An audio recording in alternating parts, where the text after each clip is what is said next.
My 9-year-old daughter just wanted to decorate our mailbox.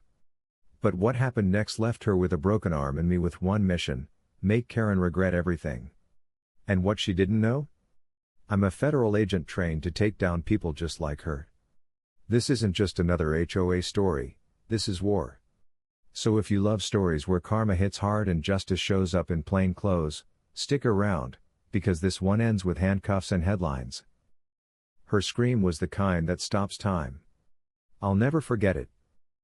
I was just stepping out of the garage when I saw my daughter, 9-year-old Lily, lying on the hot pavement, her tiny arms twisted unnaturally as she whimpered in pain.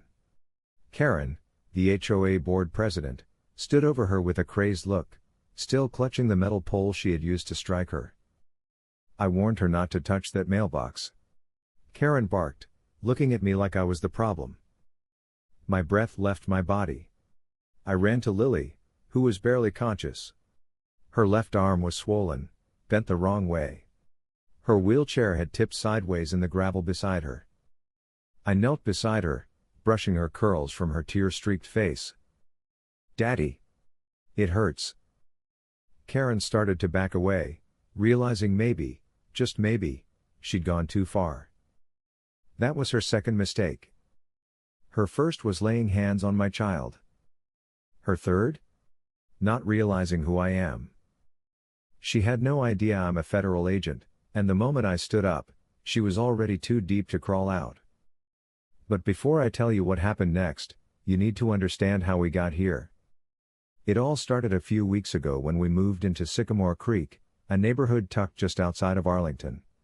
Clean streets, identical mailboxes, trimmed bushes, and smiles that don't quite reach the eyes. We picked it because of the quiet. After years of chaos and stress in the city, I wanted a better place for Lily. Somewhere with good sidewalks, slow traffic, and neighbors who waved and meant it. My job can be intense, and with my wife gone 3 years now, it's just me and Lily. She was born with cerebral palsy and uses a wheelchair most of the time. At Sycamore Creek, I hoped I could finally stop looking over my shoulder. For the first 2 weeks, it seemed like I'd made the right call. Our house sat at the end of a cul-de-sac, surrounded by big trees and close enough to the playground for Lily to hear the laughter. I worked remote shifts from home and spent my breaks teaching Lily how to grow sunflowers in our backyard. But then Karen arrived. She knocked on our door the third Sunday after we moved in, dressed like a politician with a clipboard and a forced grin. "Hi there. I'm Karen Witherspoon, head of the HOA. I just wanted to welcome you and give you a quick rundown of the community rules." She wasn't alone. Behind her stood 2 other board members, Beverly and Joyce, both older women with tight lips and matching clipboards. I opened the screen door slightly, blocking Lily behind me. "Thanks. We're still settling in." Karen didn't miss a beat. "We noticed your daughter's ramp is a bit visible from the street. You'll need to paint it brown to match the HOA exterior code." I frowned. "It's a wheelchair ramp." "Yes," Karen nodded, "and very brave of her, I'm sure. But rules are rules. The board will need it painted by next Friday. Oh, and the mailbox." She pointed toward our plain silver mailbox. "You'll want to replace it with the approved black steel one. Uniformity matters here." I didn't say much. I just thanked her and closed the door. Lily looked up at me and asked, "Did we do something wrong?" I told her the truth. "No, baby. Some people just like to be in charge." We didn't paint the ramp. I had more important things to spend time on. Like Lily's upcoming surgery. Her therapy sessions. Teaching her to spell her name with magnetic letters on the fridge. But the notes started showing up. Sticky yellow papers were left on our door. Violation, ramp paint non-compliant. Mailbox inappropriate per hour. O.A. Code. And then there were the stairs. Karen would walk her Pomeranian past our house every morning at 7 a.m., pausing just long enough to glare at our front step before continuing on. One evening, Lily came home from a neighbor kid's birthday party quieter than usual. I was making grilled cheese when she rolled up beside me. "Dad, What do special people don't belong in fancy places mean? I turned from the stove. Who said that? She shrugged, but her eyes were heavy. Miss Karen said it to the other moms. I heard her. I gripped the edge of the counter to keep from slamming something. Don't worry about her, I said softly, kneeling to her eye level. You belong wherever you want to be. I let it go, for Lily's sake. I figured Karen would move on to her next target. Maybe someone whose grass was too long or fence was 1 inch too tall. But it didn't stop. 2 weeks later, she filed a formal complaint against us. This time, it was for unauthorized garden features. You know what the feature was? A ceramic angel Lily had painted during therapy. It sat in our front flower bed, no taller than a soccer ball. But according to Karen, it disrupted the aesthetic flow of the neighborhood. Lily cried when I had to take it down. So I didn't. I moved it to the backyard instead, near her favorite sunflower. Still, I stayed silent. I kept playing it cool. Let Karen think she was in control. She didn't know who I was, and I didn't want to show my cards. Years of working in federal enforcement had taught me patience. Observe. Record. Strike when it matters. Then came that Saturday. It was a scorcher.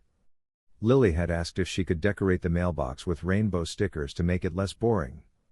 I figured why not? It wasn't hurting anyone. She spent an hour cutting out paper stars and coloring them in. I helped her tape them on. We laughed. She smiled. It was a good day. Until Karen showed up. She stormed up the walkway like a thundercloud in heels. What is this? I stepped outside. Karen. These decorations are against HOA regulations. You've been warned enough. Lily peeked out from behind me, smiling, still holding one of the stickers. Karen's eyes narrowed. You need to discipline your child, sir. If she touches that mailbox again. I cut her off. You've made your point. Please leave. Karen huffed and turned sharply, nearly tripping over her tiny dog. I watched her disappear down the street. I thought it was over. The next day, I let Lily go out front to get the mail herself. It was a big deal for her. Her therapist had been working on independence skills with her, and this was one of the goals.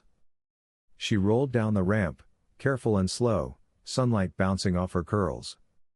I was in the kitchen getting her a juice box when I heard the scream. Now we're back to where this story began. Lily, on the ground. Karen, standing over her. And me. Suddenly no longer just a dad. The agent in me kicked in. But before I made a move, I needed to get Lily to safety. I scooped her into my arms, carefully bracing her broken limb, and rushed her inside. My neighbor across the street, Mr. Johnson, had seen it all. His jaw was slack as he stood on his porch, frozen. Call an ambulance, I said, my voice flat but sharp. He nodded and scrambled inside. I laid Lily on the couch, tried to calm her down, but she was shaking and sweating, lips turning pale. Karen was still outside, shouting. I told her to stay off the mailbox. This is what happens when parents don't listen. She had no idea who she was talking to. But she would. Because the moment I heard the sirens coming, I made a silent promise. I would make sure Karen Witherspoon regretted every single step she took on my property. And I hadn't even started yet. The paramedics arrived in less than 7 minutes. I watched from the porch as they rushed Lily into the back of the ambulance, one of them stabilizing her arm while the other gently placed an oxygen mask over her nose. She was barely whispering, but I knew she was awake. Brave, even now. Karen stood on the sidewalk, arms folded, lips tight, trying to look like she had nothing to do with it. Her dog barked at the flashing lights like this was all just a nuisance. I walked over to her slowly. My hands were in my pockets. My face calm. You touched her, I said quietly. She blinked. She touched property that wasn't hers. I stared at her. You hit a child. A disabled child. She was warned. Her voice was full of that familiar HOA smugness, the kind that drips from people used to running unchecked. You think you're special because your daughter's in a wheelchair? That gives her the right to color all over federal property? I didn't answer. I just looked at her, really looked at her, and memorized every detail. The cracked red lipstick, the glint of sweat along her browline, the slight tremor in her left hand now that she realized this was bigger than she'd thought. Karen, I said, keeping my voice low so only she could hear, you just made the worst mistake of your life. She scoffed. Are you threatening me? No, I replied. I'm just telling you the truth. The next few hours were a blur of white walls and waiting room chairs. Lily was admitted to County General. Clean break in her left arm. They said it quickly, thank God. I stayed beside her the entire time, reading to her from her favorite book, Charlotte's Web, even when she drifted in and out of sleep. She kept asking if she'd done something wrong. You were perfect, I whispered each time. You were just being kind. When she finally dozed off for real, I stepped outside to make a few calls. The first was to Child Protective Services. Not to report myself, obviously, but to make sure the incident with Karen was documented from a child safety standpoint. There's a process, and I knew exactly how to start the paper trail. The second call was trickier. It wasn't to my local PD, though. I dialed through to a colleague back in D.C., Special Agent Trey Lockhart. Not just a coworker, but a man I trusted. Someone who'd been with me in field ops, who knew the rules and how to bend them without breaking the law. Trey, I said when he picked up, I've got a situation. You okay? He asked immediately. My daughter's not. An HOA board president assaulted her. Broke her arm. There was a pause. Tell me what you need. Background check. Fast. Full profile. Name's Karen Witherspoon, Sycamore Creek HOA. Arlington. I want to know if this woman's ever been accused of anything like this before. You got it. I hung up, then made one more call, this time to Lily's school counselor. I wanted to make sure her teachers would know what happened and treat her gently when she returned. It wasn't about revenge. It was about justice. Still, when I pulled into our driveway later that night, the anger hadn't left me. Karen's porch light was on. Her blinds twitched as I parked the car. I stared straight into her window. Let her watch me. The next morning, Beverly, the nosy board member who always backed Karen up, was knocking on my door by 8 a.m. She held a flyer in her hand. Just wanted to inform you, sir, the HOA will be voting this week on a motion to formally request your compliance with community decorum. Your ramp, mailbox, and general landscaping are still out of alignment with neighborhood standards. I took the flyer without saying a word. Lily was asleep upstairs, her arm in a sling. My head throbbed, but I kept my face still. Karen mentioned there was a misunderstanding yesterday, Beverly added, eyes darting. Karen assaulted my daughter, I said calmly. Beverly blinked. Well, there are two sides too. No. There aren't. She looked away. Well? Good day then. I closed the door. By noon, my inbox had 3 emails from the HOA. All citing new violations. One for overgrown vegetation, another for visible children's toys in the yard, and the last one about public disturbances caused by medical emergency responses. That last one made my stomach turn. They were trying to bury it. Pretend Lily was the problem. Pretend I was the problem. But I wasn't alone. That afternoon, Mr. Johnson came by with his teenage grandson, Drew. Drew had taken a video from their porch when the incident happened. Full shot. Audio included. Karen shouting. Lily crying. The pole in her hand. He handed me the flash drive. I haven't shared it yet, Drew said. But I will if you want. I nodded. Keep it safe for now. Later that evening, I walked Lily outside to get some air. She was still tired, but she smiled a little when the wind touched her face. That's when Karen's dog ran across the street and jumped onto our lawn. It barked wildly at Lily's wheelchair, yapping as if it had been trained to do so. Karen came chasing after it, leash in hand. "Get back here, Biscuit." She froze when she saw us. Lily flinched. I moved slightly in front of her. Karen straightened her shoulders. "That dog has every right to be outside. So does my daughter." She glared, snatched up her dog, and muttered something under her breath. That's when it happened. Lily looked up at her and said, clearly and sweetly, "I forgive you." Karen blinked like someone had slapped her. I didn't say a word. Neither did Lily. We just watched as Karen stumbled backward and walked away without another word. That moment should have been a high point. A moment of grace. But it wasn't the end. Because 2 days later, I received a letter taped to our door. It was from the HOA disciplinary committee. Effective immediately, your property is under review for noncompliance, and further legal action may be considered. Your daughter's recent behavioral disruption has been logged and documented as a neighborhood concern. They weren't done. They were doubling down. That night, I opened my safe, removed my credentials, and made a decision. They wanted to play this game? Fine. Let's play.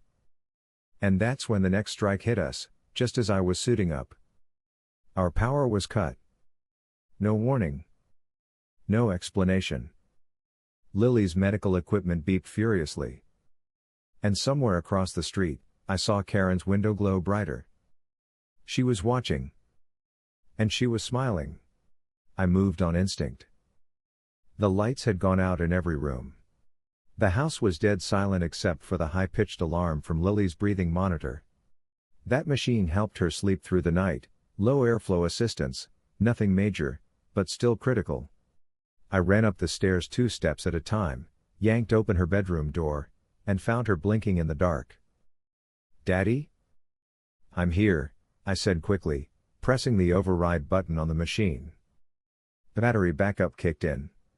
Thank God. I knelt beside her. "It's just a power outage, baby. Everything's okay. I've got you." She reached for me with her good arm and I scooped her up, heart pounding. Outside, our entire house sat in darkness. But every other home on the street? Perfectly lit. Porch lights, kitchen windows, TVs flickering through curtains. Just us. I didn't wait for morning. I marched to the side of the house with a flashlight between my teeth and found the breaker box. Sure enough, it had been tampered with. Not just flipped, ripped. Someone had broken the latch and bent 2 of the main switches inward. That wasn't an accident. That was sabotage. My hands clenched into fists. I called Dominion Power to report it.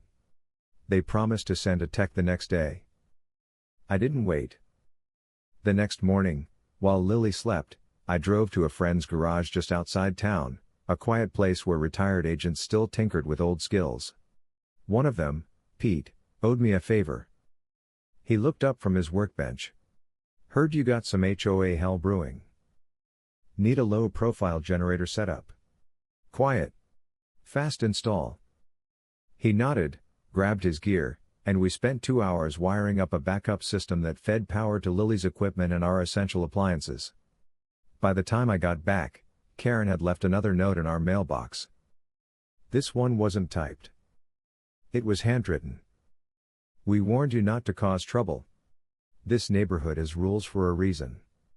Maybe it's time you found another place to live." No signature. But I didn't need one. I knew her handwriting. Tight, sharp loops like a woman always writing through clenched teeth. I took the note straight to my home office and added it to the folder I'd started building.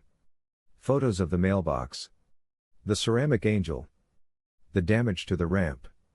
The medical bill from Lily's ER visit. The power sabotage. Each one a piece of the puzzle. I wasn't rushing. I was building a case. And then, just when things seemed to quiet down, it escalated again. A package showed up at our door 3 nights later. No return address. I opened it carefully. Inside was a fake violation notice filled with racial slurs. All aimed at me and my daughter. That was the last straw. I scanned it. Photographed it. Bagged it. I wasn't just filing HOA complaints anymore. I was preparing federal charges. But I also knew what this was: intimidation. They were trying to scare us into leaving. To isolate Lily. To prove their power. So I did the opposite. I brought Lily to the next HOA meeting. She had her arm in a cast, her curls tied back with a ribbon, and the same rainbow sticker sheet in her lap. She wanted to speak. I didn't stop her. The meeting was held at the community clubhouse. About 40 people filled the room, most seated, some standing in the back. Karen sat at the head table, flanked by Beverly and Joyce, like it was a courtroom. When we entered, the chatter stopped. Lily wheeled up to the front of the room and looked at Karen with wide eyes. She didn't raise her voice. Didn't cry. She just said, "Why do you hate me?" The silence that followed was thunderous. Karen didn't answer. Her face went rigid. Several neighbors shifted uncomfortably. "I just wanted to make the mailbox pretty," Lily continued. "And I wanted my angel statue because it made me think of my mom. But now my arm hurts, and I have to sleep with scary machines, and I don't know what I did wrong." Someone in the back cleared their throat. Another muttered, "Jesus." I stood behind her, letting her speak. Karen's eyes flicked toward the board members beside her, then back to us. "The board doesn't respond to emotional manipulation," she said flatly. "If you have a formal complaint, it can be submitted in writing." Lily looked down. That's when Drew stood up. He was holding his phone. "I have a complaint," he said. "A video one."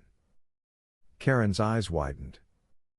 Drew raised the phone, screen glowing, and started playing the footage. The entire room saw it: Karen storming across the street, yelling at Lily, raising the metal pole, and the moment it cracked down. Lily's scream echoed through the speakers. Gasps filled the room. Beverly dropped her pen. Karen shot to her feet. "That's taken out of context." "You hit a child," someone shouted. "It was self-defense." "She's in a wheelchair," another neighbor snapped. The room exploded into noise. A woman from down the block stood and shouted for Karen to resign. A man from the next cul-de-sac demanded a full board investigation. Several neighbors began chanting, "Vote her out.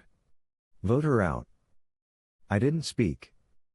I just picked up Lily's chair and wheeled her toward the door. But Karen wasn't done. She screamed over the crowd, her voice shrill and cracking. "You people don't understand. He doesn't belong here. He's lying to you all, he's dangerous." That caught some attention. I turned slowly. Karen's face had gone wild, red. "You think he's just a single dad with a cute kid? He's hiding something. He's not who he says he is." People started murmuring again. My heart pounded, but I said nothing. "Not yet." I walked Lily out to the car and buckled her in. She looked up at me. "Did I do well?" "You did perfectly." That night, everything felt a little different. A few neighbors dropped off cards. One woman, Mrs. Gaines, brought over a small meal. "I'm so sorry," she whispered. "We had no idea." I nodded, thanked her, and kept the door shut tight once she left. Because I knew what was coming. Karen was cornered. And people like her don't go quietly. The next morning, we woke to find our garage door spray painted. Big black letters. "Get out." Lily cried when she saw it. But I didn't call the police this time. I called Trey. "Run it," I told him. "All of it. I want her records pulled. Every fine." Every lawsuit. Every sealed case, every buried complaint. I want to know what she's been hiding. He paused. What's the endgame? She cracked my daughter's bones, I said. Now I'm going to shatter her lies. That night, I slept with my badge under my pillow. Because I knew what was coming next. And I was ready for it. The sun had barely risen when my phone buzzed. It was Trey. She's got a file, he said without preamble. Biggest one I've seen for a civilian. I rubbed the sleep from my eyes. What's in it? Couple restraining orders. Civil lawsuits. One sealed case from 4 years ago involving excessive force against a minor. My stomach twisted. She worked at a school district in Nebraska. Vice principal. Got dismissed quietly after an altercation with a student in a wheelchair. Same story, claimed the child was unruly and provoked her. The parents settled out of court. Her record stayed clean. That explained everything. Karen didn't just have control issues, she had a history. A pattern. And Sycamore Creek had no idea what kind of woman they'd given power to. I've also got something else, Trey added. Looks like she used HOA funds last year for personal renovations. Faked invoices. If you can get the board to look at the books, it's game over. I thanked him and hung up. For a moment, I just sat on the edge of my bed, staring at the floor. Then I looked over at Lily, still asleep with her stuffed turtle tucked under her cast. This wasn't just about her anymore. It was about every neighbor Karen had bullied. Every person she'd silenced. Every child she'd hurt. It was time to end it. That morning, I printed copies of the sealed summary, just enough to suggest what she'd done, without breaking any legal lines. I attached photos of the vandalism, the forged violation letters, and Drew's video. Then I walked straight into the HOA office and demanded a special session. The board looked nervous. Beverly tried to object, but the rest caved quickly after seeing the evidence. Fine, she huffed. We'll convene tomorrow evening. All homeowners are invited. It was set. Karen had no idea. That evening, I picked Lily up from her therapy appointment and took her for ice cream. We sat on a park bench, her smile returning in slow pieces. She told me about her new therapy goal, learning how to dress herself without help. I nearly teared up. You're amazing, you know that? She nodded solemnly. I know. That night, Lily fell asleep early. I stayed up in my office, reviewing my case one last time. It was solid. Bulletproof. Then came the knock at the door. Not the doorbell, just one knock. Sharp. Measured. I opened it slowly.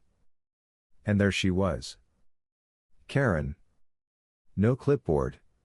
No dog. Just her, alone on my porch. Her expression was off. Not angry. Not smug. Desperate. I know what you're doing, she said. I didn't respond. Her eyes flicked past me, into the house. You think you can turn this neighborhood against me? I don't need to, I said evenly. You did that yourself. You don't belong here, she hissed. People like you, federal badge or not, you come into places like this and think you can change everything. I stared at her. People like me. She blinked. Realized what she said. I leaned closer. You're unraveling, Karen. She stepped back. You can't prove anything. Want to bet? I shut the door slowly in her face. She didn't knock again. The next day, I dropped Lily off at school and headed back to prepare for the meeting. But when I returned, I knew something was wrong. My garage door was open. I never leave it open. I stepped inside, carefully, hand on the small of my back, not for a weapon, but out of habit. Tools were scattered across the floor. Lily's therapy bike? Slashed. Our flower bed? Trampled. And in red spray paint across the garage wall. Stop or else. That was it. I locked the garage, activated my security cams, and made a new file in the case folder, Criminal Vandalism, Retaliatory Act. By the time the HOA meeting started at 6 p.m., half the neighborhood had heard what happened. This time, they weren't whispering. They were angry. The clubhouse was packed. Karen sat alone at the head of the room, red lipstick smudged, her hands shaking ever so slightly. I took the floor and laid out the evidence, step by step, calmly, methodically. I showed them everything, the letters, the graffiti, and the medical report. I played Drew's video again. Audible gasps echoed through the room. Then I held up the sealed summary. "This woman has a history," I said quietly. "She should never have had authority over anyone, let alone children." Karen stood. "This is slander." "It's the truth," I said. "And I'm filing a formal report with the county. You used public power for personal revenge. You vandalized private property. You assaulted a child. She provoked me. She was 9. The room went dead silent. Then, slowly, one by one, hands started to raise. A vote. Unanimous. Karen was removed from the HOA board on the spot. But even as she stormed out, red-faced and shaking, I knew it wasn't over. Because people like Karen don't go away quietly. I returned home that night to find Lily asleep on the couch, her turtle in her arms. I kissed her forehead and turned off the TV. For a moment, everything felt right again. Until my phone buzzed at midnight. Unknown number. A single text appeared. "You shouldn't have done that." And I realized. Karen wasn't finished yet. The message didn't rattle me. Not because it wasn't threatening, it was. But because I knew what it meant, she was getting sloppy. People like Karen, once exposed, don't just walk away. They dig deeper. Dirtier. Desperate people don't take defeat, they weaponize it. The next morning, I dropped Lily off at school early. I didn't tell her about the message. She didn't need that weight. Her cast was due off in a week, and her spirit had started to return. She'd even asked if she could ride her therapy bike again, until I had to tell her it was broken. She didn't say much after that. I spent the afternoon visiting the HOA office, this time not as a resident, but as a man with a legal brief. The board had already appointed an interim president, a quiet, retired librarian named Ms. DeWitt. She greeted me with nervous energy and a plate of lemon cookies. "I just want peace," she said softly. "We're not built for all this drama. Neither is my daughter." I handed her copies of the vandalism report, the sealed summary tray had legally cleared for community review, and a notarized affidavit from Mr. Johnson confirming he saw Karen strike Lily. "I'm not asking for revenge," I told her. "I'm asking for protection.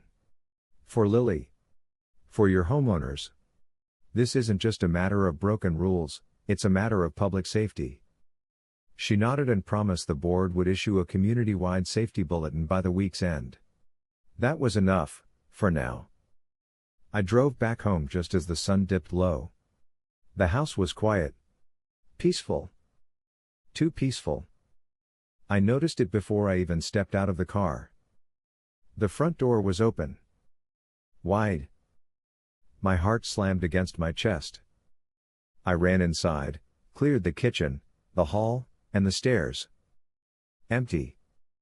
Nothing stolen. Nothing is broken. Except for one thing.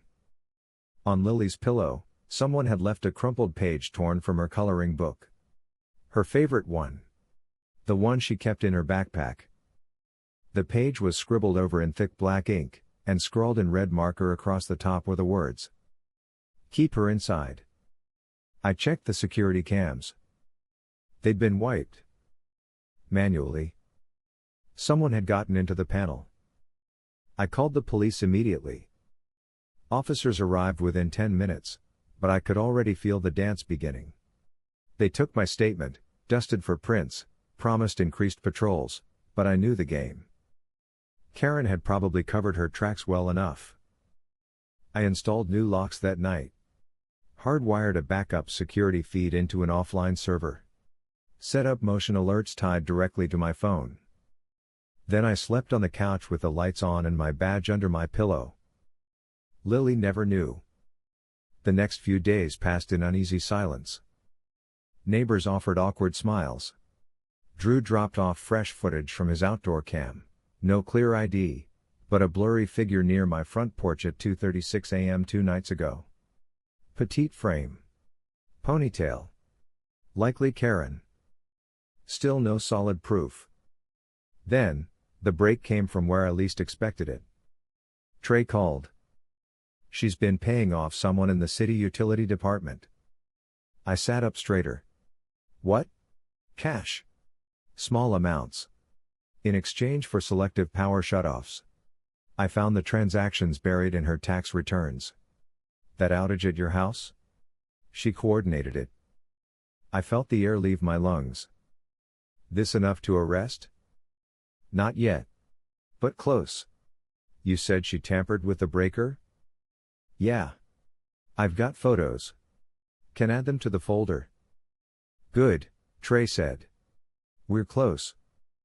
It was the first time I believed it. The trap was closing.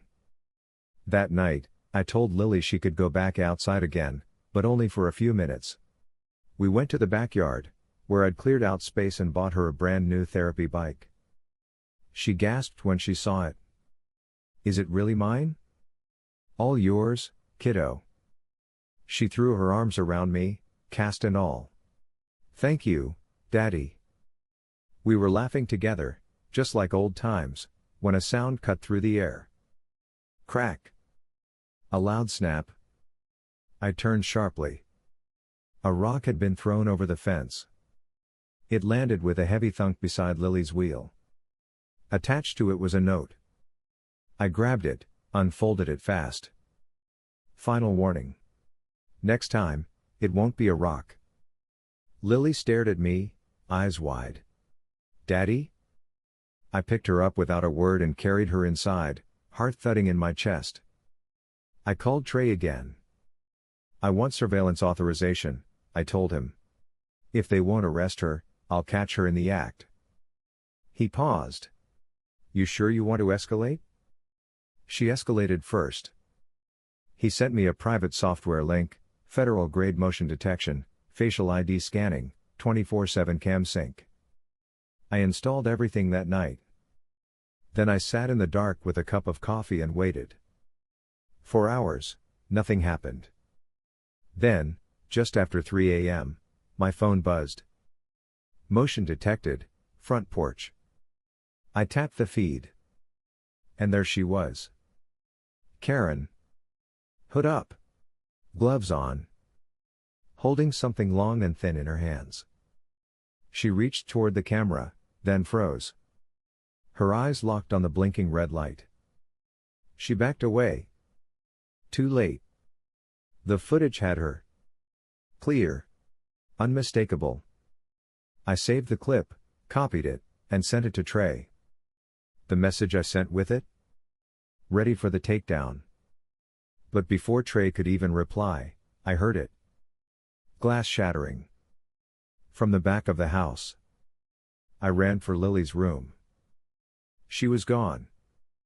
The room was a mess, her nightlight flickering on its side, stuffed animals scattered across the floor. Her window was wide open. The curtains flapped like frantic hands reaching out for help. I didn't scream.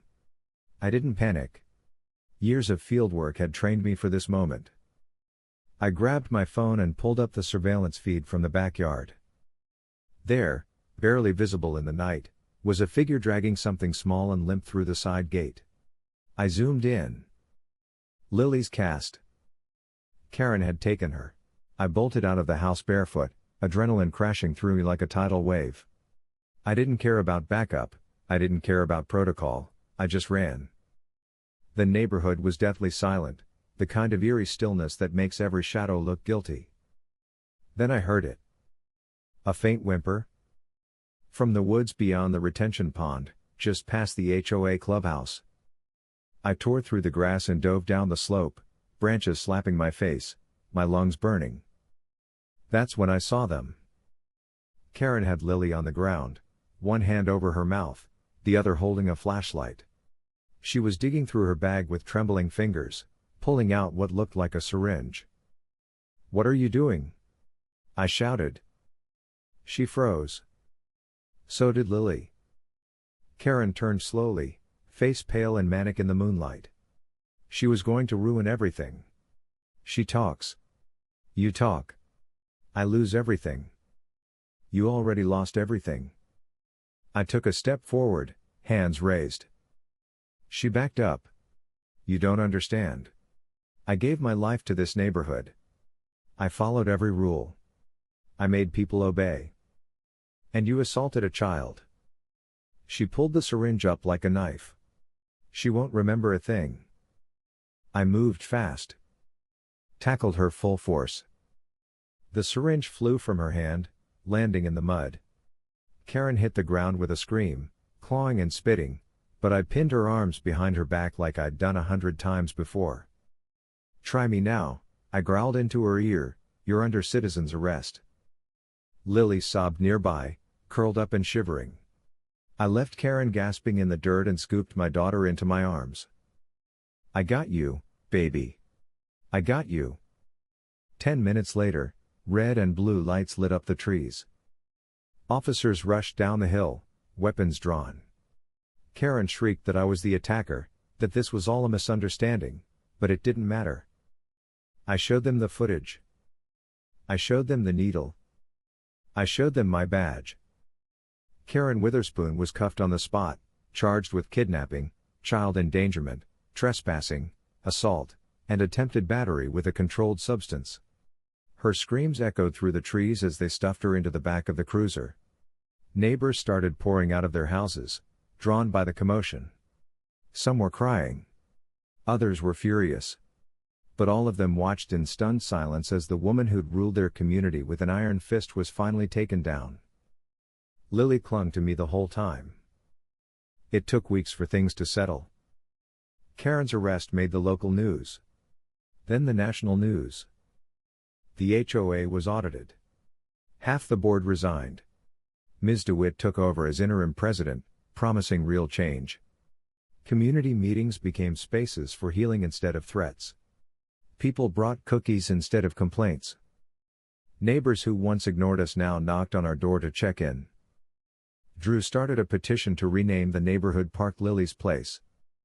It passed. Lily's cast came off 2 weeks later. She cried when she rang the victory bell at her physical therapist's office. I cried, too. She asked me if the bad lady was gone forever. I told her yes. But the truth? People like Karen never really disappear. They hide. They move. They find new neighborhoods, new rules to twist, new families to scare. But they always make one mistake. They think no one's watching. They think no one's brave enough to stop them. They think kindness is weakness. But they're wrong. Because sometimes, kindness comes with a badge. And a very long memory. And sometimes, the people they target are the ones who bring them down. So the next time someone like Karen looks at a little girl in a wheelchair and sees weakness, they'd better pray her father isn't watching. Because if he is, it's already too late. They say power reveals true character, and Karen showed hers the moment she hurt my daughter. But she had no clue who she was dealing with.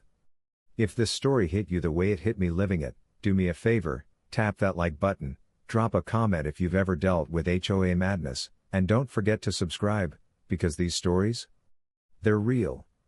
They're raw. And we're just getting started. Stay sharp, and protect your peace.